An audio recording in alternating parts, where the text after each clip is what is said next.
Hi, everybody. Welcome back to the Intercooler podcast with me, Dan Prosser, Andrew Frankel, my co host. And we are delighted to be joined this week by a very special guest, Tiff Needell. Tiff, welcome to the Intercooler podcast. Well, thank you for inviting me on. No, it's a pleasure to have you here. Tiff, your big news at the moment is that you're back on our telly screens. Good news for all of us. Love Cars on the Road on Amazon Prime. What can you tell us about it? Well, it all sort of started just as a YouTube thing. Yeah. So after 15 years on Top Gear and 15 years on Fifth Gear, I joined Paul Woodman on what was his Love Cars YouTube channel, which we mucked around for a few years, and then he got some money to make a TV series. We did series 1, which went out on ITV4. That was about 5 or 6 years ago, but then COVID struck and all that, and finding the money. And we actually, I think it was Japan, was actually asked for a second series of Love Cars on the Road. I've seen it in Japan, dubbed, obviously. It looks quite strange when you're in Japanese. Yeah. So they wanted the second series, and then we went around the world, and Paul managed to get Prime Video involved, and they've taken it on. They've got both the series 1, 6 hours, and then now series 2, and they put the money. It was all a nightmare. Anyone listening that happened to try to watch us last week, they launched, because ITV still owns series 1 in the UK. They couldn't put up series 1. It's on ITVX, but unfortunately they did. They pressed the button for the whole of the world, and then suddenly they had to take off the British version. But apparently taking things off is harder than putting things up. So when they tried to remove series 1 from the global thing, it all went pear-shaped. But it's back up now. It's running. Prime Video. So Tiff, for those who haven't seen it yet, who is it for, and why should they tune in? Because it's the same old enjoying driving cars as I did on Top Gear back in the 90s. Music to my ears. Which just got mucked about because, of course, when they shut down Top Gear in 2001 because it wasn't racy enough or dodgy enough, whoever was now editing us or distributing us, of course, I created Fifth Gear in the image of Top Gear. So Fifth Gear was what old Top Gear was, like a car show for people that like cars. Yeah, imagine that. And when that went pear-shaped, Fifth Gear went pear-shaped. So that's what I've enjoyed working with Paul. So we really just created, another car show with, as many presenters, so 5 or 6 different presenters doing every type of car, from electric to supercars and hypercars and off-road. And it's just a car show for people. So simple, like straightforward, cars. no nonsense, enthusiast car show. I know. Well, there you go. I'm into that. Yeah, and if you want to go and watch that sort of stuff, Amazon Prime, Love Cars on the Road. Now, Tiff, you were, now correct me if I'm wrong, either of you, but as far as I understand it, you were the prototype man who can drive on the telly. Is that right? The tame racing driver. Yeah. I started all this horrendous drifting, which I apologise now for everybody that now drifts everything. Which you're still doing. All my fault. I do apologise. You won't remember this, but I think either last year or the year before, you were drifting my daughter around Thruxton. In an M2. Forget that's my other job still. That's a good point. Let's get that. Get that in. Yeah, you're still doing that. You're still drifting at Thruxton. Still doing 2 or 3 times a month. Fast laps around Thruxton. I've done now 8,000 people in my passenger seat over 10 years. So still you turn up, you get your 3 laps, scream, laugh, cry. 4-year-olds on booster seats, 84-year-olds on Zimmer frames. We'll stick them in the passenger seat and go crazy. So yes, Thruxton racing. Do you have a particularly good osteopath? I've just been wondering, the amount of your life you have. I was once talking to, what was the name of that chap who used to drive minis on 2 wheels? Swifty. Russ Swift. Yeah. Russ Swift. His dad, Russ Swift. And I can remember doing a job with him, and he was saying the key was having a really good osteopath who would just put him back together. And I just said, there can't be anyone alive who has spent more time going sideways than you. Yes, I know. Yeah. Well, they're all aching still, but I just take some more ibuprofen and keep going. But it all started back in 1987, because that was when I've been commentating with Murray Walker, so the BBC knew of me and Herbert Talk. So I was one of the earlier expert analysts in with Murray Walker doing Formula 3. And then Chris Goffey broke his ankle when he's supposed to test the Formula First racing car for a Top Gear item. I remember. So he couldn't drive, but he still presented the item. So I was stuck in the car. And on that very first item on Top Gear, I never took my crash up. I was not seen. So you were the original Stig as well? You were the original unseen racing driver? But I was allowed to talk. Oh, okay. And funny enough, before I went on and did this little drive, I was just mucking about, a bit of a side job. I was still racing, obviously, in Group C sports cars and stuff. But I thought, well, it always looks a bit boring when you watch on telly now, because the racing drivers turn the steering wheel, take the lock off, turn the lock on. So it never looks that, especially Formula One now, it's power steering, it doesn't jiggle around at all. So I thought before I went on, well, I'd just kick it sideways and make it look a bit dangerous, which I did, And of course, the producers thought I was about to crash at every corner and I could talk at the same time. They were so amazed with this that they got me coming back doing more. And hence it all started. Wow, blimey. And here you are. So let's talk about your racing career, because, I mean, looking at the image now, that's a lot of trophies over your shoulder.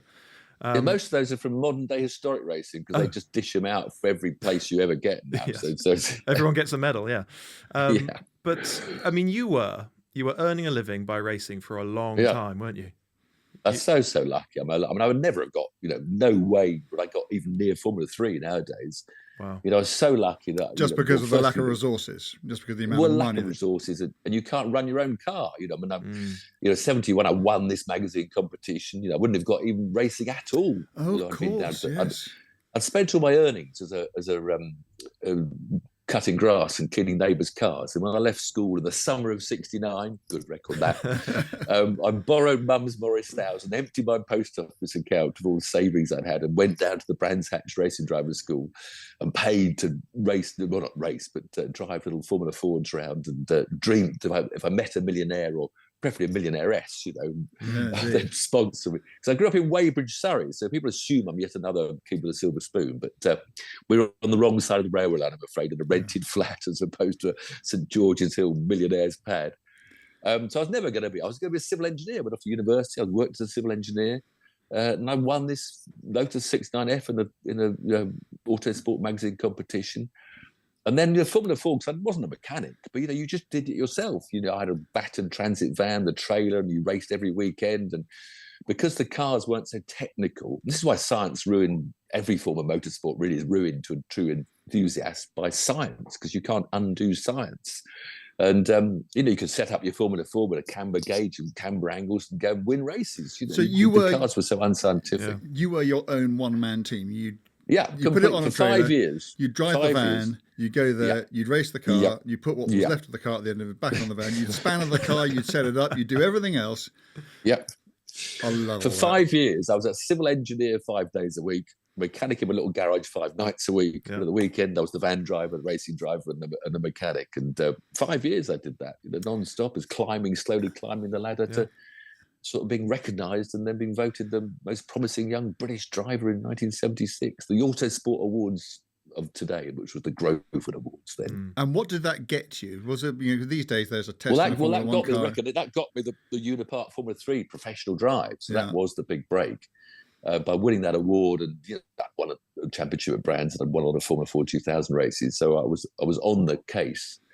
But no, so Unipart paid me £40 a month or something, and I became a retired civil engineer and a professional racing driver. Yeah. And did you always think that there was Formula One and World Championships and all out there? That was all within your grasp? No, I was just a romantic kid that had been dragged to Goodwood when I was about 3 years old by my dad to cling to fences, watching heroes. I was the kid from the terrace that made it onto the football pitch, and so I just sort of never seemed to have a plan. Looking back, I can't remember. Who were your heroes? We didn't have managers. We didn't have managers, did we? Management teams. I just bumbled along. Who were that kid's heroes? Who did you, when you were, 10, 11? Oh, Jim Clark. Jim Clark. Besotted with the, Gemma. I've got my little own Kodak camera, pictures of him and his Cortina and his Lotus 30 and his Formula One car. Yeah. All of which he'd race on the same weekend. Yeah. So I was just a real car fan, racing car fan. And so, when I got the Formula 3 drive, and I thought, well, something might happen, and then I got that Durex scholarship, another lucky break that got me out lucky of Formula break, 3. No pun intended. So I handed my Formula 3 contract to Nigel Mansell, who still hasn't thanked me for, I could have stayed for another year. He would have never had that drive and never have been spotted by, Colin. Little twists. It's amazing when you look back at things that happen. And then, of course, I got the Formula One drive, when Regazzoni sadly had that awful accident, so I was a substitute Formula One. But I knew I wasn't going to stay for long because they wanted Jan Lammers in.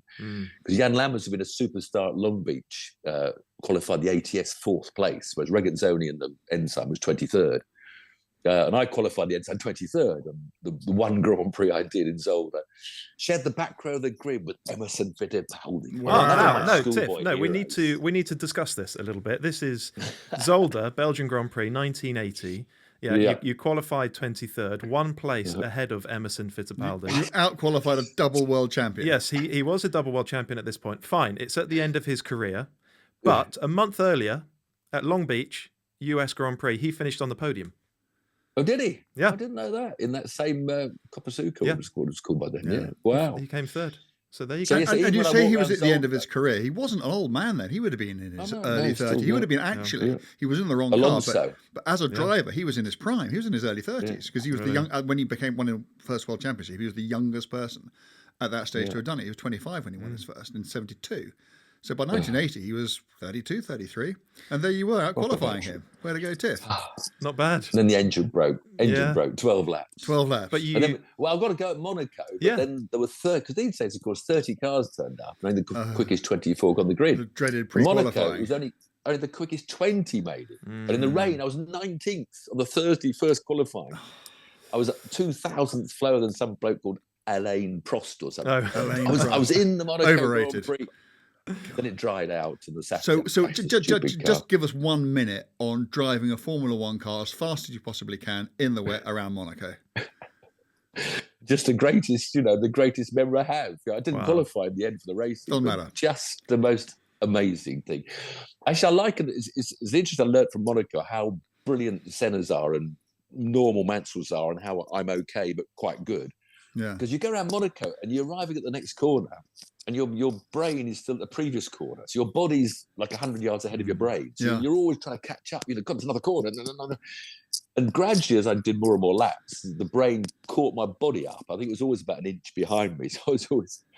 Whereas Nigel, say, is a classic driver all his life, his brain and body were in the same place. Yeah. So he simply reacted. Whatever happened, he had this amazing physical control. He would react. Whereas the Sennas and Schumachers and Hamiltons and Verstappens, I always think their brain is 10 yards in front They're of ahead of it, Yeah, and that's, Their brain is not in the corner of the car, as in their brain is already thinking about the next one. Already into the next one. Yeah. Because the funny thing, I always think people say, well, lap times, someone does a good lap time or qualifies. You can still be like a Damon Hill, Graham Hill against Jim Clark or Verstappen. You can still graft really hard. You're not as brilliant naturally as the Verstappen or Jim Clark, but by working hard, you can get the same lap time by a different method. That's what's the fascinating thing when I analyse drivers now. That the grafter or the hooligan style, the sort of Ronnie Peterson or Keke Rosberg style, can still outrace the most talentedly natural driver. So it's a fascinating thing. And it's really, particularly at Monaco, and you look at Graham Hill, who has this reputation, as you say, of not being the most talented driver, but the guy he won 5 times at Monaco. At the time, I can't remember who beat him, it was Senna or Schumacher, but at the time, no one had got anywhere near that. Yeah. And to do that at Monaco on graft alone is astonishing, isn't it? Yeah. And Jim Clark never did. Always remember that fact. My hero never won at Monaco. But it is interesting. You can still win races, by getting things, getting it all right by a different method. Yeah. And driving a Formula One car generally, did the power want to rip your head off? The aero, the braking, the grip? Well, no, we only had about 550 horsepower. So it wasn't. We had full like ground effect. Yeah. So we had sliding skirts. We had the big cornering G-force. Because at Zolder, that corner where Paul Villeneuve crashed, which now has a chicane in front of it, was the most awesome, long, fast right-hander ripping your head off. Because we had the same G-force, but not the same acceleration. But the cars were a lot lighter, so of course the power-to-weight ratio was, pretty made at 550 horsepower, like a 700 or 600 now. So it was quick enough as far as I was concerned. And did it take you a while to feel like you were getting to grips with all that performance, or did you just have it straight away? I've always had self-confidence, but I've always driven not the best car, because the Unipart Formula 3 car had the Dolomite Sprint engine, which wasn't as good as the Toyota, so we never won any races. So it was always a frustration. Now, the touring car period of my life, I had a Nissan Primera, but it had a very slow engine. And only when I got into a Vauxhall Cavalier and bumped into that Nigel Mansell bloke, I think we had a small crash, or maybe he did. But anyway, finally I was in a car that performed, and all of a sudden I found it so easy. You know, it's like people say, there's nothing easier than being the winner, being out front. You know, when I used to win races, you come home the next day in the office, because I was working for George Wimpey, and you just walk in and said, I won. Whereas otherwise, every other weekend, you walk in, well, I finished third, but I had a bit of a problem with the clutch. The easiest thing is winning. And if you've got a car that's underneath you, and I had a wonderful Formula 2 race at Hockenheim in a March 782 with Tolmans, and it just was me, and I just loved it. And I was got fastest lap, I was going to finish third, and then the bloody thing broke. So it's a funny thing, confidence of being in the right team and getting your most performance. Yeah. So I think I put in my book, which isn't available anymore except on the internet, Tiff Gear. I might not have been a Clark or a Verstappen, but I think I'm a lot better than I thought I was. Yeah. When I actually look back at what I achieved, I'm very proud of it. And, well, talking of achievements, you raced at Le Mans 14 times, an achievement in itself. But you got on the podium, the overall podium. I know. Is that the biggest achievement in your racing career? It is really. Well, being on a grid, they're so equal. You know, sitting on a grid with Emerson Fittipaldi, this Mount Everest of being a Grand Prix driver. It's such a peak to achieve when you look back. Yeah. You know, because when you think of the 24 cars on the grid back then, and every Premier League football team has got 24 professionals, and that's in England, and there's 20 teams times 24, that's about 480 players at the peak of their game. There's just 20 racing drivers from around the world, on the planet, on a Grand Prix on the top of the planet. And you did it. It's amazing. No, I never bought any drives or anything. No sponsorship, nothing behind me. Just sort of got their own talent. So that achievement, as opposed to being on the Le Mans, I mean, that was the biggest tear-jerking moment with Stanley. It was the old podium, the last time the old balcony was used. And being a racing fan, I love the heritage of our sport. And it was we were the only private team in the top six. It was the two Silk Cut Jaguars beat us. Oh, wow. The factory Porsche with Derek Bell was behind us, which we enjoyed that. And then the factory Nissan and the factory Toyota. So this was in 1990? 19. So first year of the chicane. It was the first year of the chicane. Yeah, of course. That's one of my little tweaks that I'm still proud of, because I was racing this car privately in Japan with Derek Bell. Which is why Derek had to leave us for Le Mans, because he had a contract to do that. So he was in the car behind us. So I was doing the Japanese Group C Championship, earning reasonable money and enjoying life. And the owner wanted to take the car to Le Mans. And we thought about the new Mulsanne chicanes. And I'd worked out that the Fuji Straight, which used to be starting with a really good fast corner, was about the same length as the three new straights. Yeah. So we bought the long tail that Porsche said everybody must buy, because they make a lot of money every year, and it's still going to be a long tail track at Le Mans. But we got our own little single plane rear wing and did the test at Fuji, and worked out that we thought that the high tail would be the way to go at Le Mans. And sure enough, it was. And it worked. And the three of us, Anthony, myself, and David Sears, we had no fitness and no coaches, and the stuff they have now with dietitians. We did single stints all the way, because a Porsche is much more physical than the modern cars nowadays. Really heavy steering and heavy gear change and everything. Yeah, can we just talk about that for a second? Because I've often wondered, and I've spoken to guys like Derek Bell about this, but I still find it astonishing that you guys got in those cars. No air conditioning, which they have now. Full body ground effect cars, and you go off, and I've driven those cars around tracks, but maybe for 5-6 laps at a time. You would go off and you would do a full stint in this unbelievable, and so no power steering, unbelievably heavy, massive G-force. And yet you say you did no specific training for it, and you didn't have nutritionists or massage people or anything like that at all. I mean, did you have to go to bed for a fortnight afterwards? Or pretty much so. Did you find it physically utterly draining? Yes, completely. I mean, that's why we didn't have a double stint, because we knew if we double stinted, it was a hot weekend, we'd be properly knackered. Yeah. And then it would take a long time to recover. But if you did a single stint, you could get out still quite freshish. But that took time, didn't it? But that took time to change drivers. No, not really, because we had the fuel. It took a minute to put the fuel in because the fuel flow was restricted. So could you change drivers while the fuel was going in? Yeah, yes. They wouldn't let you do that now, would they? No, safety thing. But, you know, I'm talking about just fitness and just going back to how it was. 1984, I got to drive a Kramer at Le Mans, Porsche. And I've been racing in Japan, which we had these really hot August, famous Suzuka 12 hours or 6 hours, which kills you in the humidity. So we started putting drink bottles in the car in Japan. It was a new thing. You've not had them until then? That year. No. And even at Le Mans, you didn't have drinks bottles in the cars? I spoke to Mr. Kramer and I said, do you think it'd be possible to have a drinks bottle in the car? And his literal answer was, no, Tiff, you will drive, not drink. that was the end of it.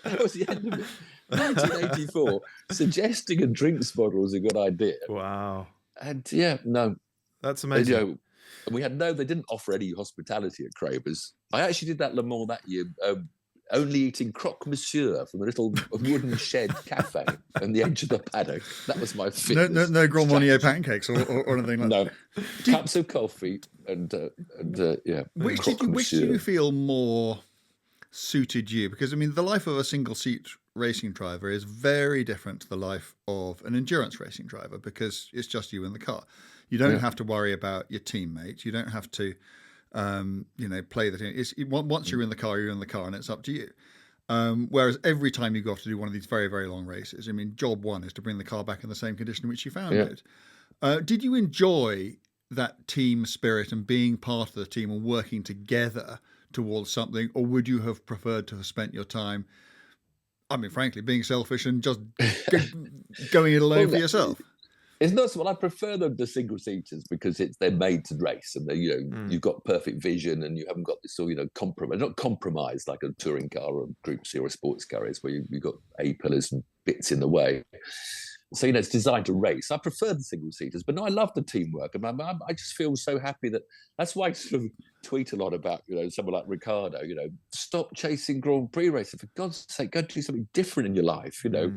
I always feel sorry for Grand Prix drivers who go the same flipping circuits round and round and the same schedule, probably the same hotel. I've raced at Macau, and you're looking at the winner of the Bangalore Grand Prix. Wow. When I wrote my book, I so enjoyed, in fact, reliving the life I've had. It's been the most wonderful fun. I mean, I'd love another couple of million in the bank. If you've got a spare 2 million, I can't help. Get rid of my mortgage and. So I could have done with a bit more fortune and a bit more fame, but no, I've been so lucky, And Twitter's so good because people keep tweeting, like someone tweeted, me rallycrossing the other day in a metro. I've forgotten about that. There's a lovely little clip with Murray Walker saying, "Hey, Tiff Needell on the metro there," and I've rallycrossed, and of course the television brought me other experiences, and none of this was planned. No, TV was just something they suddenly said, "Do this," so I said, "Well, I'll do that then." So I feel, and of course, Goodwood now, since Charles March, reopened Goodwood, where, of course, I grew up, as it were, clinging to the fences. I was in tears for that first Goodwood. And so now, I've done 25. This is 25 I've done now, So wow. I can still keep racing and still enjoying that wonderful feeling and racing cars, which I grew up as a little kid dreaming of racing. And talking of 25, 25 years ago this month, you did something very special. And I have to ask you about it. You were at Millbrook. Oh, God, yeah. On the Millbrook Bowl in a McLaren F1. And oh, my goodness. So this is the 2 Mile Bowl at Millbrook. So it's not an enormous bowl like Nardo in Italy. It's quite a tight little bowl, isn't it? And nevertheless, you drove a McLaren F1 around there at an average of 195.3 miles an hour, peaking at just over 200 miles an hour. And Andrew, how fast is that around Millbrook? It is utterly deranged. So, Tiff, I think, and you may not know this, I think you were breaking a record I created. You were trying to go for the fastest lap of UK circuit in a production car. Wasn't it you in a Jaguar someone did, 220? Well, hang on, I'll get to that in a minute. No, I edited the motoring section of the Guinness Book of Records back in the late 1980s, and I always wanted to break a record. So I didn't want to set a record, I wanted to break one. So I created this record. And do you remember Howard Lees? Know the name, yeah. Okay, he was the road test editor of Autocar at the time. I then got Howard to go off and set the record, and he did it in a Ferrari Testarossa at 160 something. I then thought, okay, I'll get a faster Ferrari and I'll break it. And so I went round. I think I did 100. I did 175 in a 512 TR, and thought to myself, that is more than fast enough to be going around here. Colin Goodwin then cheated by using an XJ220S, of which they only made 3, and it needed to be a production car, and that wasn't. Yeah, but not that I'm bitter about this at all, and don't remind Colin of it every time I see him. But sorry, the only point is that I know what it is like to circulate Millbrook 20 miles an hour slower than you did, which is it's not a night and day, it's a week and a month in terms of what. And honestly, I don't know how you did it in a car, particularly with no downforce. God knows what the tyres were doing. Road tyres, well, they were road tyres. Well, this was the trouble. I was worried the tyres would overheat because obviously constant, Yeah. So we do 3 or 4 laps. I'd come in and they'd check the temperature, but it was a really cold day. And so by the time I'd done a slowing down lap, looking back now, of course, the temperature come down quite a lot. But it was also had a strong wind. And I did 180 without thinking about it. Yeah. And then another 5 miles an hour. And then another 3 miles an hour. And just going 3 or 4 miles an hour, the difference it made. And we had this sort of a very strong wind in one direction. So for half the lap of the wind behind me, and then half the lap the wind was against me, sort of, and pushing from one side. And I still remember now about three quarters of the lap when I was sort of holding it up against the wind, and all of a sudden it would come to the wind ahead of me, and the wheel would be really worried, and then the wind was the other way. So I'd have to hold it. And there's a bump, isn't there? About halfway around, there's just a bump in the. Yeah. So that's why I could do over 200 miles an hour on the downwind bit, but it was too wiggly on the up. So I wanted to average 200. That's what I wanted to do. So it was a bit frustrating. Then I had this big, huge wobble when the rear tyres blistered. So honestly. So I'm now doing all this correcting, knowing the tyres have gone. And of course, you can't lift off quickly because of the torque. The braking effect would spin you around. So I had to slowly ease it down from that rusty guardrail, which I doubt would have held me back, to be honest. At all. The infield on the left just had stuff and ditches. Buildings and stuff like that. Yeah, yes. I remember. Yeah. So that's why I always look back and think the day I nearly killed myself for comic relief, because it was Top Gear's. Every BBC programme had to come up and break a record. So it was the Top Gear team that came up, looked around your record books to your record and thought, maybe we can beat that one. But the shot of it, I still look back occasionally at the video. It looked like a fighter plane, a jet fighter. The sound of it when it went past the camera. I mean, the proof of the pudding, Tiff, is that despite the most enormous developments in car technology and power and speed since then, no one's even tried to beat it. Well, you'd have to go to racing tyres. The tyres, if you went on slick tyres, you could probably do it, but that's the problem. You can't. And of course, the modern supercars, hypercars, they're heavier, aren't they? They're also nearly 2 tons, so that wouldn't go around very well. So I'm not sure what you could use without. Honestly, it was quite. I thought that was. I can't believe you did that. That was absolutely bonkers. I thought it'd be a bit easier than it was. I bet you did. Okay, so we have to remember that this episode is going to go out after the start of the new F1 season, but we can talk about it generally. Yeah. So right? we're recording this right in the middle of the Bahrain test. Yeah. So, Tiff, give us your thoughts on F1 2024. Are you excited by it? Because no, I'm almost giving up on Formula 1. I'm saying it's really the aero people rule Formula 1. I think it's a very sad thing. Yeah. I was so disappointed with Brawn. The new set of regulations with ground effect was supposed to come out. There was even talk of losing DRS completely. This was going to be the new regulations that cars could follow closer and race. Yeah. And when they came out, started porpoising up and down, which I experienced back in 1982 in Grand Prix cars. I had that first porpoising with the original sound, And I thought, well, Brawn, how come Brawn didn't see that coming? He's a brilliant aerodynamicist. He must have realised every team will want their car as low to the ground as possible. And then, of course, if the throat chokes out, bounces at all. So he knew that they'd have to have huge stiff suspension, which is terrible for the drivers. And then he put the huge front wing on the thing. And then they had to have DRS. And so it was just so disappointing that the Formula were now racing its 3rd year. If you look at IndyCar, which I love, I just tell everyone to watch IndyCar. For God's sake, if you're bored with Formula 1, stay on. It's usually Sunday night on Sky Sports 1 straight after a Grand Prix. And you see the drivers correcting and driving the cars. And their ground effect, they've limited the amount of ground effect, so they haven't got huge grip round corners. And going back to, the one about 10 years ago when they introduced a new Formula One because they thought we had to be 5 seconds a lap fast. Remember that famous phrase? We want cars 5 seconds. Who does? Why? Yeah. Why? The best races are when it's damp or wet and the cars are 10 seconds a lap slower than they are in the dry. Yeah. And they produce the best racing. So what would be your recipe? What thing or things would you do? Simply, I'd go, because obviously we can't have spec cars because we want constructors. I'd just go standardised front and rear wings, and most of all, standard brakes. So you'd have some right old solid, useless pads in your brakes that would take 200 yards to slow instead of 100 yards. Yeah. So, and let them play with everything else almost, but give them all the same brakes, the same front. That's the simplest way.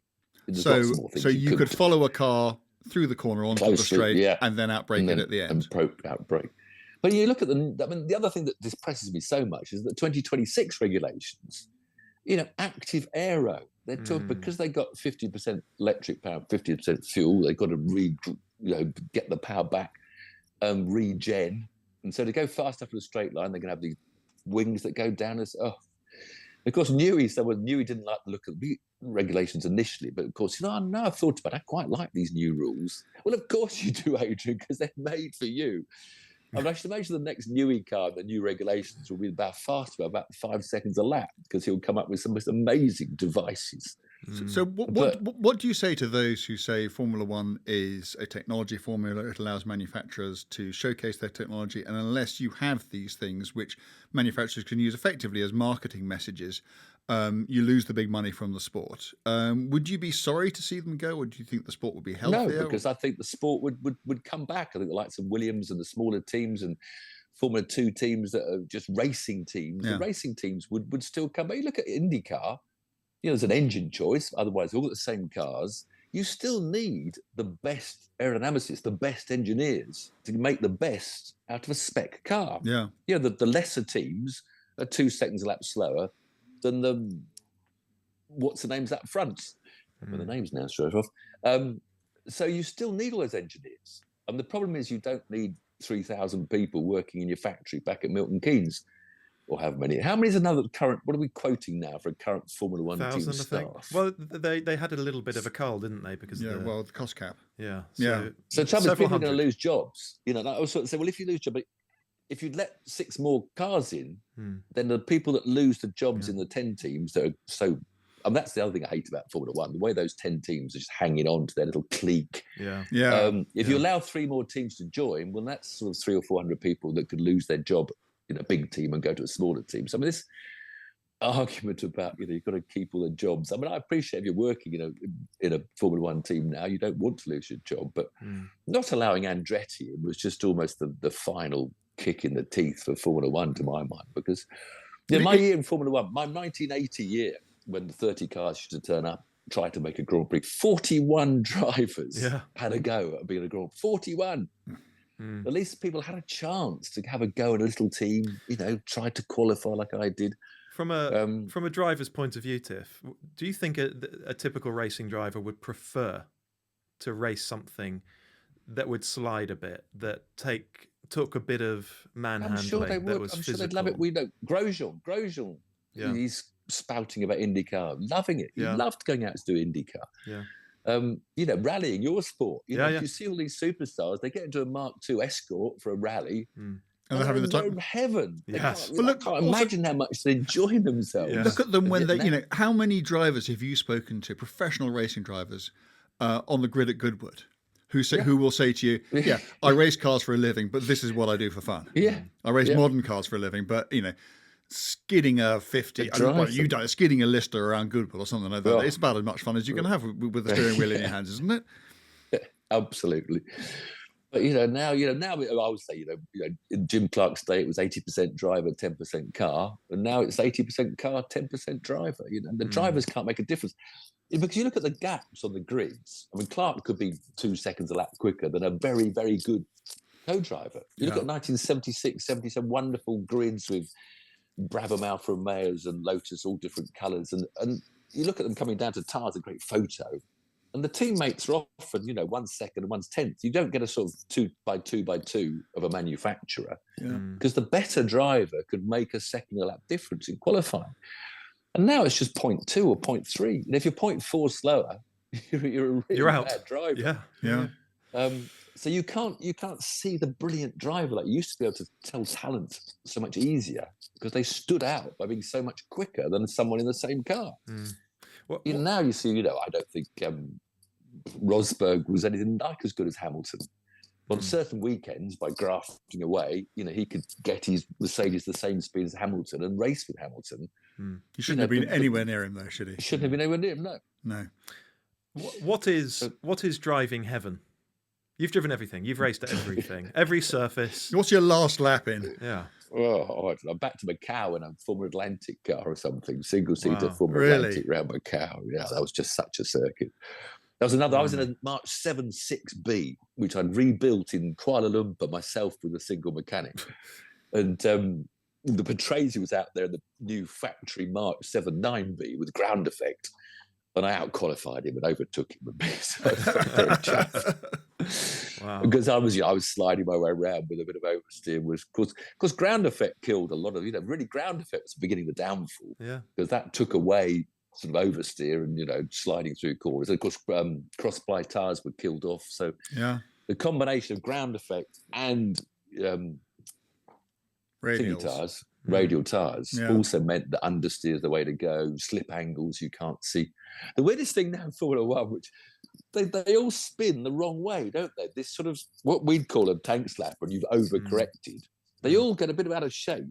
And instead of, if they then back off to get the grip, you get so much grip back that they spin the wrong way, which shows how, you can't get any slip angle and drift at all, or you'll get spat off the road. So you don't get, whereas IndyCar, St. Petersburg, the first race, you watch them on board with the steering kick in the concrete walls, dabs, you can hear them spinning up the rear wheels with a bit of wheel spin and a dab of opposite lock. And it's so exciting to watch IndyCar. And you've got 27 or 28 cars now, and of course 33 at Indianapolis. Yeah. Well, I went for the first time last year. We took my son and finally had to go. No job at Monaco entertaining the hosts. So I finally paid and went off to see the Indy 500. Thanks to Graham Rahal, who helped me find grandstand seats and facilitated tickets. But was it special? What an epic. Oh, so special. And you walk around the garages, before the race, the mechanics. I watch NASCAR. I'm a big NASCAR fan. Yeah. Because you have to follow somebody in NASCAR. Some races are a bit long and boring. Not everyone's good, but if you follow number 5, Kyle Larson, and he can be a lap down halfway through the race, and he can still get 2 laps back and still win races, and you go up and down the leaderboard, play strategy. Yeah, Formula One. I've never watched NASCAR, but there is a documentary now on Netflix. It's Drive to Survive for NASCAR. Yeah. They've copied, and it's fantastic. I've watched the first 4 or 5 episodes, and I've suddenly got this new appreciation for the art of driving, particularly on an oval in a stock car. It's fantastic. Tiff, can we just take it back a little bit, because there's a specific area I just want your view on, because I've spoken to so many racing drivers of your generation, and I think you raced through the 1970s and into the 1980s. Not quite the most dangerous time to be racing cars, because it wasn't sort of space frames and that sort of. But nevertheless, you were still skidding about in basically bits of folded aluminium, no carbon fibre or anything like that, at very, very high speeds, particularly in 956s at Le Mans, pre-chicane. You were doing 230, 240. How much time, if any at all, did you dwell on just how badly wrong it could go? None at all. None at all. That's the difference. The funny thing is, looking back, I honestly, I know it sounds crazy to say, and people die and stuff, that I felt that being on the edge of nearly crashing was all part of what made me want to go out and be on the edge. Yeah. And that's what, and the adrenaline. I remember Club Corner, the old Club Corner in a Porsche 962. He had a gnarly curb on the exit. Club Corner, one of the worst. Yeah. And you're talking about down one gear at Silverstone. Silverstone. Stowe was quick, and then Club was even quicker. And there was this horrible corner, and then there was about 10 feet, and then there was the wall. And you knew that if you actually got 2 wheels up on that curb, it would most likely lose control, because it would bounce the car around and spit you off. And so this is what I talk about young single-seater drivers now. My Formula Ford career is the same as what was with this Porsche, because I couldn't afford a crash. So we would gradually go quicker and quicker and quicker until you got to that gnarly curb and had a bit of a moment. He's also joking as if, you're on the edge. There's no safety net underneath. If you go over that curve, you're probably going to destroy the car. Never worried about my physical thing. I'm just more worried about the car. Mm-hmm. And same with my Formula Ford days. I couldn't afford to crash it. So I gradually went quicker and quicker until I had the big moment half off the road. And okay. Whereas now a single-seater drive goes to Spa and he goes down into Eau Rouge full throttle, which is probably too quick. And then he just goes off at the escape road, or Blanchimont is the same. And then they gradually go slower until they can stay within. They do it the other way. They do it the other way. They do it the other way. But you would have been you would have been in races. I don't know this, but I imagine you would have been in races where people got very badly hurt. You might have been in races where people got killed. Yeah. And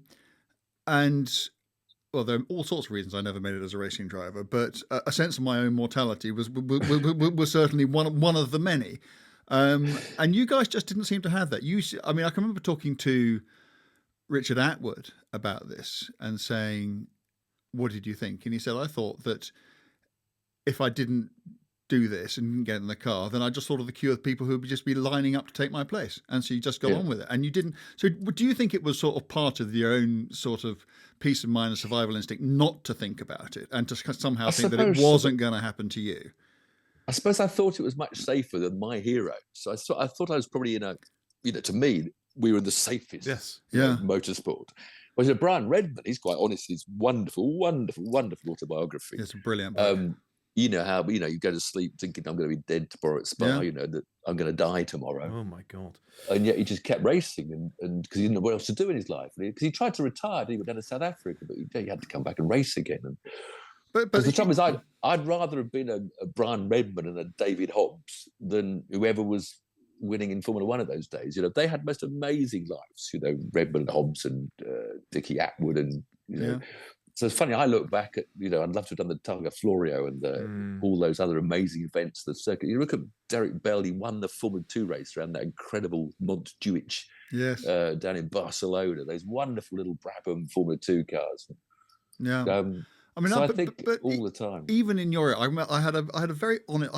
This is one of my very few claims to fame. I once shared a car with Klaus Ludwig at the Nürburgring. It was a sort of old Mercedes Fintail classic car, young timer type thing. And we were having a chat, and he was saying that he used to go down the straight at Le Mans in a 956 or a 962, and he'd see a Jaguar, and he said, "I just felt so jealous because here I am sitting in a aluminium tub." And they are in a tin can, and they are surrounded by carbon fibre. And he said, "I never did a lap of Le Mans when I wasn't scared," which I thought was an incredibly honest thing to say. Yeah, blimey. But you were never scared in a racing car? No, bizarre. I don't know why. Stupidity, probably. You had I just love being a racing driver. You had a big accident at Le Mans, didn't you? In an MK? Yeah. Was it the MK? Yeah, no, that was the Aston Martin Nimrod. The Nimrod. My second Le Mans. Yeah, when the rear bodywork departed, but it included my rear wing. So, and I also was good on straights. I'm whistling down the straight 200 miles an hour. And also there's a small rattle, and the thing just turned sharp right. Wow. And of course, those were the days when the barriers used to fall over, which killed so many drivers. And marshals as well got caught out in those horrendous high-speed accidents. Joe Gardner, who I'd raced at Silver, we finished third at Silverstone, which was the race ball. He perished at Le Mans in a 962. In a Porsche. Yeah. In a nice, but no, I managed to sort of steer away from the barrier. I went to the barrier backwards, the other side, the front of the car. Nearly went over the top of me. It was right up in the air and smashed down, but it stopped eventually, luckily. In fact, I went back on the Monday to look at where I crashed, and I think I was so lucky because the rear, I'd hit on a post. Literally, I'd hit the post between the guardrail, which is why it didn't fall. Rails, yeah. And the post was back about 30 degrees. And I think if I'd gone into the centre of a barrier, I would have gone backwards over the trees. So, and yet, next time you're due to race, you got a car. And off we go. Wouldn't have thought twice about it. No. Different stuff. Different stuff. You guys are built of a different material to the rest of us. Yeah. Well, Tiff, you've lived a heck of a life with cars. It's a life with cars that everybody listening to this would be jealous of. But I've been rallied. I've entered your world. I know. Is there a type of 2 Rally GBs? Yeah, somehow you've done it all. Is there a type of car you haven't raced which you would really like to have raced? Well, IndyCar probably. I'd like to be allowed. I'd like to get into an IndyCar at about 150 miles an hour maximum. Do a lap of the Indy Indy track. Because when I've been there, I've walked out to the middle of the circuit. sort of about 200 yards before the turn in for turn 1, which they go in at 223, 225 miles an hour. You can only see about 400, 500 yards because it curves in on a bank. Which at that speed is nothing. So you've got to go down. Yeah, and there's no marking boards. You're going in at 2. And it just must be the most amazing experience to go hooning around the Indy track. Wow. I've never raced NASCAR. No, I haven't raced it. I always watch Australian track, Bathurst, and think, I wish I'd been there. I didn't do the Nürburgring. Didn't race around the Nürburgring, but only the modern one. I did the modern one in my Porsche. Yeah, doesn't count, I'm afraid. No, it doesn't count at all. Tiff, we have to leave it there. But it's been a total pleasure. Yeah, it really has. Hearing you talk about racing, just fantastic.